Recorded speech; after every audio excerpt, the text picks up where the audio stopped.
Abençoados com todas as sortes de bênçãos. Já estamos no melhor dia que o Pai nos preparou para que possamos reinar em vida e vivemos em perfeita vitória. Essa é a vontade de Deus para a minha vida e para a tua vida.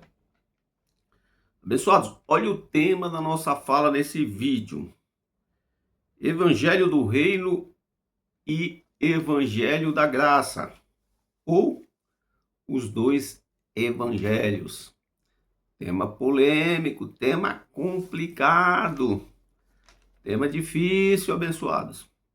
Mas nós vamos aqui, de uma certa forma, tentar esmiuçar isso, destrinchar isso, para que possamos entender qual é a boa, agradável e perfeita vontade de Deus para nossas vidas. E para falarmos sobre esse assunto, abençoados, eu gostaria de ler com você aqui no livro de Atos dos Apóstolos.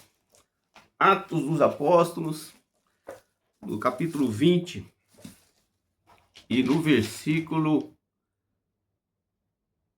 24. Atos dos Apóstolos 20, versículo 24. Olha o que diz aqui. Mas em nada tenho a minha vida por preciosa. Meu Deus, deixa eu dar aqui um break aqui, querido. Porque o que mais nós vemos hoje dentro do sistema religioso, né? É camarada cheio de altivez, cheio de soberba. O que é isso? Ele diz: eu sou profeta, eu sou pastor, eu sou o pastor presidente. Deus me revelou, Deus me mostrou. Eu tenho revelação de Deus.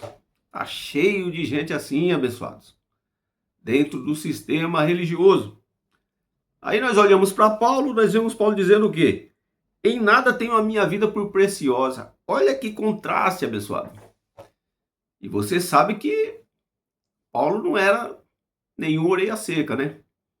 Paulo era um homem de Deus, cheio de Deus, né? O qual Deus escolheu para revelar as profundezas da graça. Você conhece a história, né? Paulo foi levado ao terceiro céu, segundo os Coríntios capítulo 12, e a ele foi revelado coisas inefáveis, né? Que na época não era lícito contar, mas hoje, né? A graça ela tem se espalhado nos quatro cantos do mundo. Então Paulo não era qualquer um. Paulo era um homem de Deus, escolhido de Deus para propagar a graça de Deus. Porém, olha o que ele diz: em nada tenho a minha vida por preciosa. Meu Deus, é forte demais isso. Mas vamos seguir aqui. Contando que cumpra com alegria a minha carreira e o ministério que recebi do Senhor Jesus para dar testemunho do evangelho da graça de Deus. É forte demais essa palavra, querido. Que os pastores, que os profetas, né, que os pastores presidentes, né, esses pregadores de multidão, tome como exemplo Paulo, né, porque Paulo ele tinha todo o atributo, né, que vocês têm e infinitamente mais, mas no entanto, ele falou o quê?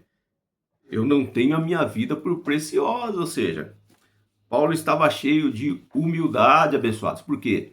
Porque ele reconhecia que tudo que ele era, tudo que ele tinha, tudo que ele podia vinha de Deus.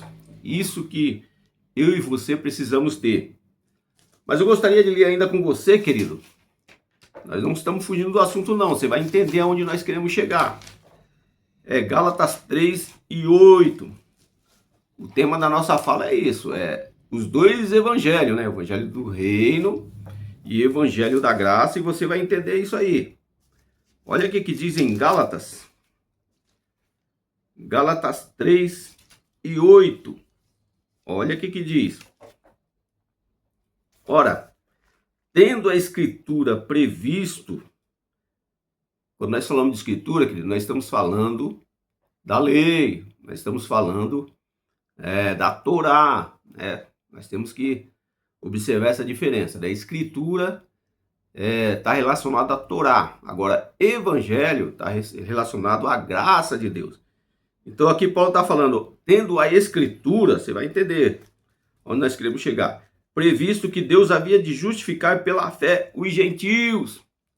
Veja, querido, esses gentios aqui não sou eu e você. Por quê? Porque, querido, em graça, pós anos 70, todos nós já nascemos com o dom da salvação. Efésios 2:8, né? Pela graça sois salvos. Isso aconteceu, querido, antes da fundação dos séculos. É complicado isso, querido, porque, querendo ou não, nós temos que entrar um pouco na soberania de Deus. É aí que muita gente tropeça, né? Ele quer entender a graça sem entender a soberania de Deus. O que é a soberania de Deus, querido? É aquilo que ele determinou, projetou, calculou antes da fundação do século, querido. Isso aí não pode mudar. Nós não estamos falando de predestinação, pessoal. Predestinação é uma coisa, soberania de Deus é outra. O que é a soberania de Deus, querido? Ele faz o que lhe apraz. Ele faz o que ele quer. E aí que muitos ateus também, né, entram em contradição. Por quê? Porque eles olham para o mundo, né, e vê um monte de coisa errada, negativa acontecendo. E eles dizem assim, poxa vida, se Deus é Deus, se Deus é soberano, por que Deus não faz nada? Abençoado, se Deus for fazer o que o homem quer que Deus faça, então Deus não é soberano, querido, não é soberania. Soberania, querido, é você fazer o que lhe apraz, fazer o que você quer. Você entendeu? E Deus é assim, ele é soberano, ele faz o que lhe apraz. Você entendeu? Você imagina, querido, uma pessoa milionária, né? De repente, um exemplo, né? Você ganhou na Mega Sena. Você está milionário agora. Então você tem dinheiro para dar e vender. É uma expressão meio chula, mas você vai entender o que eu quero dizer. Você tem muito dinheiro. Agora, se você quiser ajudar, né, muitas pessoas, você ajuda. Agora, se você não quiser ajudar, você não ajuda. Por quê? Porque o dinheiro é seu. Você é soberano sobre aquele dinheiro. Então você tem o controle, você tem o domínio. Né? De repente você ajuda quem não deveria ser ajudado. Né? E você não ajuda quem deveria ser ajudado. O dinheiro é seu, você faz dele o que você quer. Então isso aí é soberania, querido. Então Deus, querido, ele tem todo o poder. Deus é soberano, ele faz o que lhe apraz. Se ele quiser curar, ele cura. Se ele não quiser curar, ele não cura, querido. Tá cheio de abençoados aí, cheio de fé, né? É pastor, é missionário, né? É profeta. E profetizaram, né? E disseram que Deus ia curar, e orou, jejuou, consagrou, né? Teve pastor que revelou que Deus ia curar do câncer, e Deus não curou, querido. A pessoa morreu de câncer. Aí Deus não queria curar? Não, querido. Deus, ele podia curar, sim. Deus, ele tem todo o poder. Mas Deus, na sua soberania, resolveu não curar aquela pessoa, independente da fé que ela tem, da religião que ela tem. Enquanto outras pessoas, muitas das vezes, não oram, né, nem cristãos são, né, e adquirem uma doença dessa, por exemplo, o câncer, né, e com pouco tempo a pessoa é curada do câncer. Deus resolveu curar a pessoa, e aí? Quem pode questionar isso? Então é isso que as pessoas não entendem, querido. A soberania de Deus, o fato de Deus ser soberano, significa que ele faz o que ele quer, o que lhe apraz, né? Não é porque ele é soberano, ele tem que fazer tudo. Não. Por exemplo, o sistema religioso aí, essa bagunça que acontece aí no sistema religioso, essa roubalheira, esse engano, né? Essa usurpação, né? O tanto de pastor aí ficando milionário em cima da simplicidade do povo, né? Da falta de conhecimento e informação. Deus podia acabar com tudo isso? Claro que Deus podia. Mas Deus não quer acabar, querido. Deus é soberano. Se ele quiser acabar, ele acaba com tudo isso daí. Mas ele não quer acabar, então ele deixa rolar, querido. Soberania é isso, querido. É Deus fazer o que lhe apraz. Mas vamos voltar aqui para o assunto. Você vai entender onde nós queremos chegar. Nós estamos falando dos dois evangelhos. Olha o que diz aqui. Ora, tendo a escritura previsto que Deus havia de justificar pela fé os gentios, isso também é soberania, querido. E esses gentios aqui, como eu disse, querido, não sou eu e você. São os gentios remanescentes, né? Ou os gentios que viveram naquele período entre a cruz e o ano 70. É outra história complicada, querido. Por quê? Porque um assunto puxa o outro. Todos nós sabemos, querido, que Deus, ele não veio, né, morrer pela minha vida nem pela tua vida, querido. Se você ler um pouco a Bíblia, estudar um pouco a Bíblia, você vai ver que Jesus ele veio morrer, ou seja, ele veio buscar as ovelhas perdidas da casa de Israel. É outro assunto que é aquilo, né? Um assunto puxa o outro. Você vai entender onde nós queremos chegar. Então, Jesus ele veio morrer, que ele dê a sua vida, dar a sua vida pelo seu povo, né? Mateus 15:24 diz isso, né? Jesus veio morrer pelas ovelhas perdidas da casa de Israel, né? Se você ler Mateus 26 e 28, também fala que Jesus ele derramou o seu sangue em favor de muitos, não foi de todos, não foi de mim, de você, não foi por mim, por você. Por quê? Porque eu e você, querido, nesse plano, depois da cruz, depois do ano 70, querido, nós já nascemos salvos. Por quê? Porque a salvação foi determinada, querido, para nós antes da fundação dos séculos. Você entendeu? Para eles não, para o povo judeu não, e para aquele povo gentil que viveu naquele período transitório, não, eles precisavam ali do sacrifício de Cristo na cruz do Calvário. Você entendeu? Foi para isso que Jesus veio, morrer pelos judeus. Aí a Bíblia diz em João 1:12 que ele veio para os que eram seus, os seus não receberam, mas a todos quanto receberam, aí a Bíblia está falando daqueles gentios que viveu naquele período transitório. Todos esses que receberam tiveram o direito de ser chamados filhos de Deus também. Até então, querido, eles não eram chamados filhos de Deus, nem gentios, nem judeus. Você entendeu? A partir da morte de Cristo na cruz do Calvário, aí todos passaram a ser filho de Deus, tiveram o direito de ser chamado filho de Deus, tanto gentios como judeus. Agora, no novo pacto, querido, no novo pacto, na nova aliança, não existe gentio, não existe grego, não existe servo, não existe livre. Todos nós, queridos, somos participantes da bênção de Deus, da graça de Deus, que Deus determinou na sua soberania, e nós temos que entrar na soberania de Deus de novo, antes da fundação do século, querido. Deus determinou que fosse assim. Então não é a religião que vai mudar isso. Não sou eu nem você que vamos mudar isso. O que Deus já determinou dentro da sua soberania. Então olha o que Paulo está dizendo aqui no versículo 8. Tendo a escritura previsto que Deus havia de justificar pela fé os gentios, novamente, os gentios que viveram naquele período transitório. Anunciou o primeiro evangelho a Abraão. Que evangelho era esse aqui, querida? Era a graça. Quando nós falamos de evangelho, nós estamos falando da graça, não estamos falando da lei. Então, anunciou o evangelho a Abraão, ou seja, Abraão, de uma certa forma, profetizou a graça, dizendo, todas as nações, né, serão benditas em ti. Então, Deus estava falando para Abraão que, no período da graça, todos serão salvos, né? Tanto judeu como gentil, gentios remanescentes, servo, livre, todas as etnias, queridos, hoje é salvo. Você entendeu? Por quê? Porque nós já nascemos com esse dom da salvação. Pela graça sois salvos, Efésios 2:8. Isso, todos que nascemos depois do ano 70. É claro, antes do ano 70, né? A salvação foi para os judeus e aqueles gentios que viveram naquele período transitório alcançaram também, né? Por bondade e misericórdia de Deus, porque os judeus rejeitaram, né, a salvação.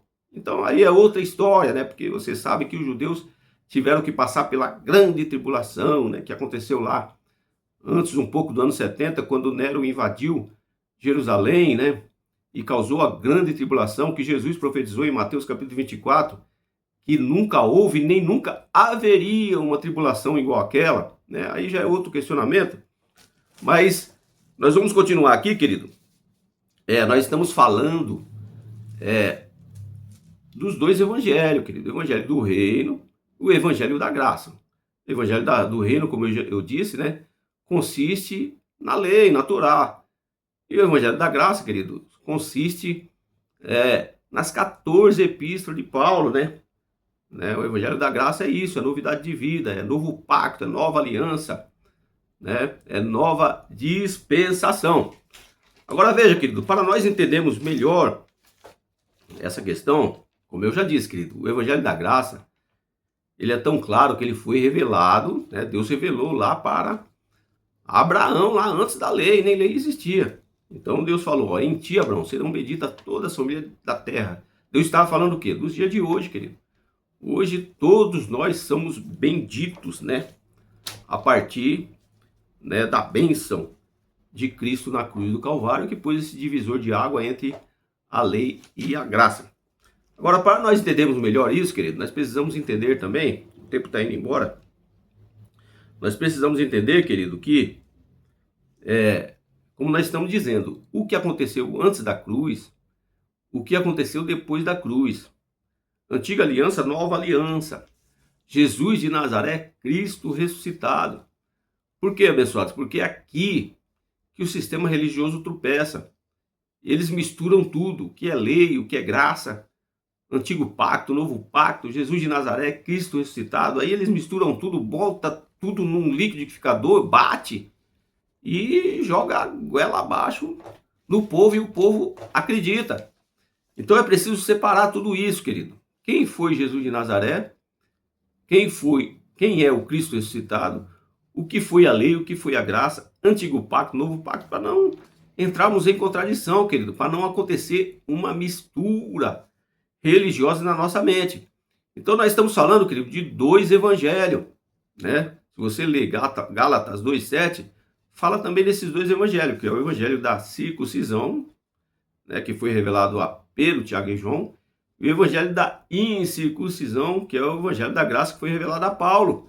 Então só existem esses dois evangelhos, né? Ou evangelho do reino e evangelho da graça. Você entendeu? Então, para entender isso, nós temos que separar os pactos. Nós temos que entender, né, o que foi antes da cruz, depois da cruz, antigo pacto, novo pacto, para a gente conseguir ter a nossa mente iluminada a respeito disso, né? Um outro detalhe que nós temos que observar, querido, aqui, é que o evangelho do reino, querido, você vai entender isso também. Ele foi quem determinou, ou seja, foi uma das características, né, da volta de Jesus no ano 70. É outro detalhe, querido, que as pessoas têm dificuldade de entender. Todos nós sabemos, abençoados, que a volta de Jesus aconteceu no ano 70. O que foi a volta de Jesus? Foi o juízo de Deus sobre Israel, seu povo. Isso foi a volta de Jesus. Infelizmente, querido, essa volta de Jesus, o sistema religioso prega, que é essa volta de Jesus aparente, onde Jesus vai aparecer nas nuvens, né? Rodeado de milhares de anjos, e todo olho o verá. Isso, querido, é um falsete da religião. Isso não vai acontecer nunca, essa volta de Jesus. Primeiro porque já aconteceu, querido, no ano 70. E existem provas evidentes na Bíblia de que isso aconteceu e na história de que isso aconteceu também, querido. A volta de Jesus, que foi o juízo de Deus sobre Israel, né? Essa volta de Jesus, querido, aparente, literal, né, que o sistema religioso prega, é uma volta de Jesus que eles têm que pregar para prender as pessoas dentro do sistema religioso, mas isso não existe. Nunca vai acontecer. É tanto que já faz mais de 2000 anos, né, que o sistema religioso prega isso e não aconteceu e nem vai acontecer. Por quê? Porque a volta de Jesus, abençoado, já aconteceu. E o primeiro sinal da volta de Jesus, você vai ver que nós não estamos fugindo do assunto, nós estamos falando do evangelho da graça e o evangelho do reino. O primeiro sinal da volta de Jesus, querido, foi a queda do templo. Você conhece a história. Mateus capítulo 24. Jesus, ele chama os seus discípulos, e os seus discípulos curiosos, né, chegam para Jesus e dizem: Jesus, que sinal haverá da tua vinda, ou da tua volta, ou do fim do mundo, ou do juízo de Deus? Aí Jesus chama os seus discípulos e diz: olha, vocês estão vendo esse templo aqui? O templo, querido, todos nós sabemos que era o símbolo sagrado do judaísmo, o símbolo sagrado da lei de Moisés. Aí Jesus diz: olha, não ficará pedra sobre pedra que não seja derrubado, ou seja, esse templo vai ser destruído no ano 70, né? Esse foi o primeiro sinal da volta de Jesus, e isso aconteceu, querido. A Bíblia mostra isso, né? E a história também mostra isso, né? No ano 70, o templo foi destruído. E a pergunta é: por que Deus permitiu que o general Tito invadisse Jerusalém e destruísse o templo? Porque Deus não queria mais templo, querido. Simples assim. Agora, por que que a religião trouxe o templo novamente? Né? E não só o templo, mas todos os rudimentos da lei. Porque isso aí, querido, gera prisão, né? Isso aí gera ganância no coração dos pastores, gera opressão, né? Infelizmente, querido, é assim que funciona a religião. Eu já falei em outros vídeos, querido, a respeito do Concílio de Nicéia. O que foi o Concílio de Nicéia no começo do século? Foi uma reunião entre a liderança religiosa na época, a religião e a liderança política na época, com o objetivo de prender as pessoas em uma fé cega. Você entendeu? Então eles mudaram a Bíblia, mudaram a história, acrescentaram coisas na Bíblia que não aconteceu, tiraram coisa da Bíblia que aconteceu, enfim. Eu já falei isso em outros vídeos sobre isso, né? Então, qual que era o objetivo da religião e da política na época? Era manter o povo com uma fé cega. E é isso que a religião faz hoje. A religião não permite que você pense de outra forma. Tem que pensar igual eles pensam. Senão você está fora, você não serve. Você entendeu? Então, querido, aconteceu no ano 70, né? A queda do templo, né? A queda do templo aconteceu no ano 70. Então, como eu disse, né? Se Deus permitiu a queda do templo, é porque Deus não queria mais templo, né? Um outro sinal evidente da volta de Jesus foi a ressurreição, né? Se você estudar, se você ler capítulo 24 de Mateus, você vai ver, né? Quando Jesus ressuscitou, né? Houve ali também a ressurreição dos mortos, né? É assunto de outro vídeo também, mas eu vou tentar entrar um pouquinho aqui para você entender. Até, querido, a morte de Cristo, ou até o ano 70, as pessoas morriam e os santos morriam, né? Os crentes morriam, e o seu espírito ficava junto com o corpo e junto com a alma no inferno. Todos nós sabemos que inferno significa sepultura, abençoado. Então o espírito não voltava para Deus, né? Como diz lá em Eclesiastes 12:7. O espírito ficava ali, né? Na sepultura. Então, quando Jesus morre e ao terceiro dia ele ressuscita, metaforicamente, né? Jesus ele desce à profundeza do inferno, pega a chave do inferno e da morte, né? Por isso que Paulo disse, né, lá no capítulo 15 de Coríntios, né, onde está, ó morte, o teu aguilhão. Então foi isso que aconteceu. De uma forma metafórica, Jesus foi no inferno e tomou a chave do inferno e da morte. E ali, quando Jesus ressuscitou, né, muitos santos que estavam mortos, né, ressuscitaram junto com Jesus ali. O Espírito voltou para eles, entendeu? Era assim que funcionava antes da cruz e até o ano 70. Por quê? Porque no ano 70 teve outra ressurreição dos mortos, né? Que foi na volta de Jesus, né? Literalmente, né? Houve outra ressurreição dos mortos, onde os espíritos que estavam presos em prisões, eles ressuscitaram junto com o corpo. Você entendeu? Agora, hoje não, querido. Pós anos 70, a Bíblia diz que o nosso espírito, ele volta para Deus. Eclesiastes 12:7, né? A alma e o corpo vai para o inferno, né? Que é a sepultura, né? Todos nós sabemos isso, né? Que a alma é sede das emoções, né? São 84 bilhões de neurônios, né? A alma, querido, ela nunca esteve em estado de salvação. A alma, querido, ela é sede das emoções, ela é corpo, é carne e vai para a sepultura. Agora, o espírito, querido, ele já está salvo. Diz a Bíblia, querido.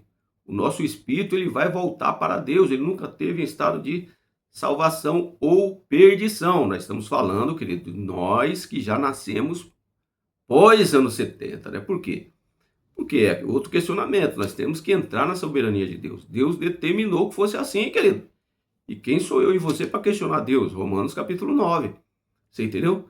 Até o ano 70, o espírito ficava preso ao corpo. Não voltava para Deus. Mas pós o ano 70, o espírito volta para Deus. Por isso que eu e você, querido, já nascemos salvo, né? Não salvo no corpo, né? Não salvo, querido, na alma. Por quê? Porque a alma não se salva, pessoal. Nós estamos salvos na mente. Você entendeu? Da mente religiosa. Agora, o nosso espírito sempre esteve salvo, querido. Você entendeu? Nós somos espírito revestido de carne. Você morreu, seu espírito vai voltar para Deus. Né? Deus, ele nos vê em espírito. Deus nos vê igreja santa, pura, imaculada, sem defeito, em espírito. Está escrito lá em 1 Pedro 2:9. Então é assim que Deus nos vê.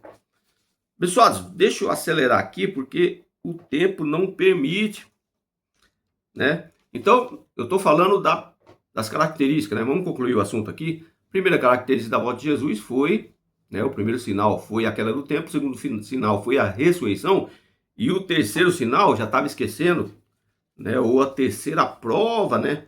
Da volta de Jesus, que aconteceu no ano 70, foi a pregação do evangelho, abençoado. Está escrito em Mateus capítulo 14, Mateus capítulo 24, versículo 14, né? Jesus falou: enquanto o evangelho do reino, né? Esse evangelho que nós estamos falando aqui, evangelho do reino, evangelho da graça, ele não for pregado a toda raça, tribo e nação, então não virá o fim. Foi o que Jesus falou para os seus discípulos na época.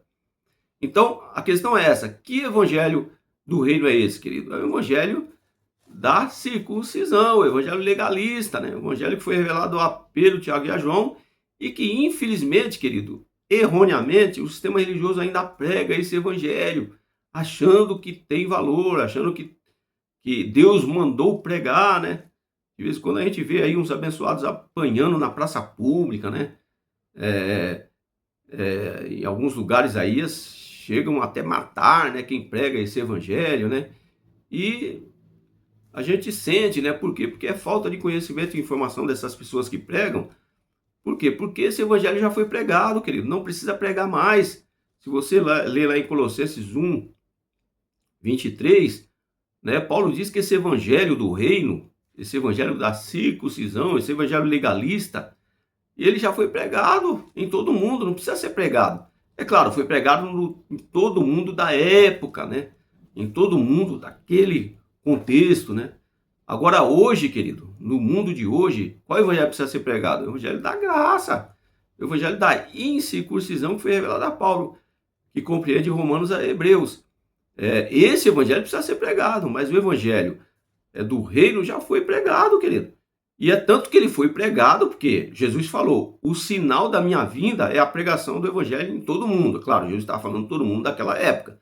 E isso aconteceu, o evangelho foi pregado em todo mundo daquela época, o evangelho da circuncisão, né? E Jesus veio no ano 70. Você entendeu? Então, houve esses três sinais da volta de Jesus. Primeiro, a queda do tempo. Segundo, a ressurreição. E terceiro, a pregação do evangelho. Abençoados, o tempo está indo embora, abençoados. Deixa eu ver aqui se eu dou uma acelerada, né? Vamos ler aqui. 1 aos Coríntios, capítulo 3, no versículo... 1 aos Coríntios, capítulo 3, versículo 10 e 11, para nós terminarmos aqui, senão esse vídeo vai ficar muito longo. Versículo 10 e 11, olha o que diz aqui, 1 Coríntios 3. Segundo a graça de Deus que me foi dada, Paulo estava falando, né? A graça de Deus que foi revelada a ele. Pois eu, como sábio arquiteto, o fundamento. É forte isso aqui que Paulo está falando, querido. E outro edifica sobre ele, mas veja cada um como edifica sobre ele. Paulo estava falando da graça, né? O contexto aqui é um contexto da graça.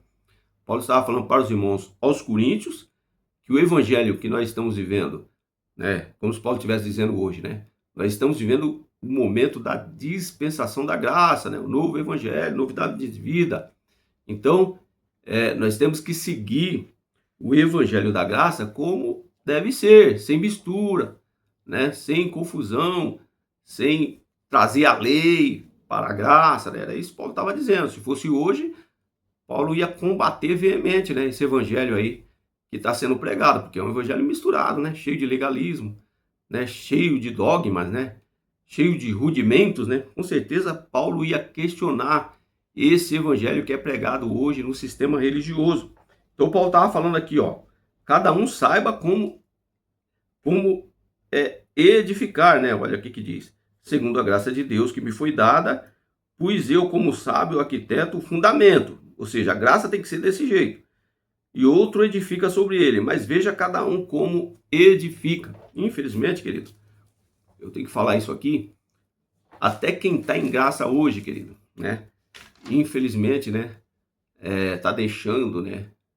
Se levar, né? Tá deixando misturar, né? Tá aceitando rudimentos da lei, infelizmente, né? Mas a graça mesmo, querido, o evangelho da graça é o evangelho puro. É um evangelho leve, é um evangelho natural, é espontâneo, né? Por isso que Jesus disse, né? O meu fardo é leve, o meu jugo é suave. Então, A partir do momento que tem rudimento, querido, a partir do momento que tem legalismo, né? A partir do momento que tem oferta, que tem dízimo, né? Que tem ceia, então já não é graça, querido. Aí já é evangelho legalista, então já não está agradando mais a Deus, né? Porque o evangelho da graça ele é puro, é natural, é leve, é espontâneo, é sem rudimentos da lei. Pessoal, o tempo foi embora, mas enfim, querido, eu creio que você entendeu aqui a nossa visão, o nosso ponto de vista, né? Que são os dois evangelhos, evangelho do reino, né? Evangelho que foi pregado por Pedro, Tiago e João, e o evangelho da graça, né?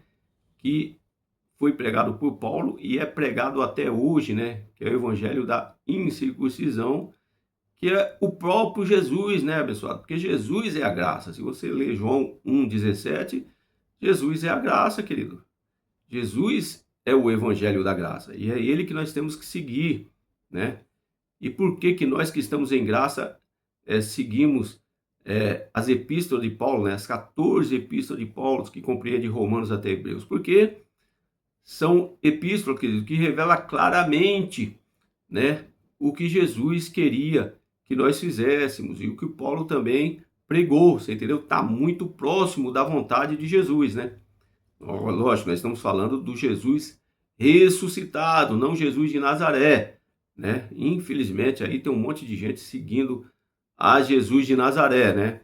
Ou seja, seguindo os rudimentos da lei, né? Seguindo Jesus quando ele era legalista. Então, essas pessoas aí têm que se circuncidar, essas pessoas aí têm que fazer um monte de coisa que Jesus fez, né? E eles não fazem, né? Ficar 40 dias, 40 noites sem comer, você entendeu? Então, querido, não tem como você ser legalista hoje. Hoje nós vivemos o tempo, o período da graça de Deus. Que Deus ele possa abençoar a minha vida e a tua vida. Eu quero aqui agradecer aos novos inscritos no canal. Graças a Deus, Deus tem mandado bastante novos inscritos, né? No canal. Eu louvo a Deus pela tua vida, você que tem se inscrito no canal, que Deus ele possa continuar te abençoando. E você que ainda não é inscrito no canal, que você venha se inscrever, deixe o seu joinha, o seu comentário, para que mais pessoas possam entender o evangelho da graça de Deus, que Deus ele possa abençoar a tua vida.